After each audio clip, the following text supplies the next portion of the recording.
အဲ့နေ့ကငါသွားတာပေါ့ကိုသွားကြဘိုင်ဆုတ်လေးလိုက်တယ်ချမ်းအော်တန်တာအဲ့လောက်ထိမယူနဲ့လေကွာနောက်မှာကားတွေတိုက်တွေ့လားတော်တော်ငါလိုက်မယ်ရှက်ကောင်းဒီကားခိုးရုံဒီရှေ့ကကားကြီးအေးလို့စက်တွေတုံးဟိုကလိုင်းကားလားမသိသွားပြီအကြောက်စရာကောင်မလေးနဲ့ကြောက်စရာဒီလိုက်ကောင်ငါတကယ်ကြောက်စရာဒီလိုက်ရမှာလားလိုက်မကားတွေကြက်နေတာရက်ကွေးဖြတ်လိုက်ကွာ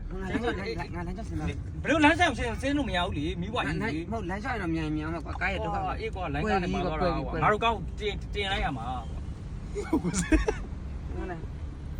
အကောဘယ်ဒီသွားမှာ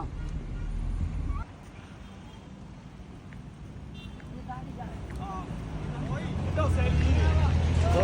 ကြောက်စဲလားဟုတ်တယ်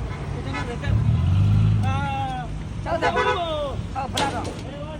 ကြောက်စဲသွားမှာကြောက်စဲကိုဖလားတော့ကြောက်စဲအားတော့ငါကနေမလိုက်ဘူးလားမလိုက်တော့ကတော့ဟမ်တော့ဟိုဒီတော့ဘာဖြစ်လို့ဒီလိုက်တော့အဲ့ဆိုတော့ငါတို့ဘယ်နာစောင့်ရေးကြည့်တာဟမ်ရေးကြည့်တယ်ဘယ်နာနဲ့စောင့်အောင်မလဲလို့ငါတို့ဟုတ်တယ်ရေးကြည့်ငါပြန်လိုက်တော့လာပြန်လိုက်ကြဝေးဘောလေးတော့ယူပြန်ပြန်လာတယ်တော့စောင့်ရတယ်ဟမ်ဘောလေးတော့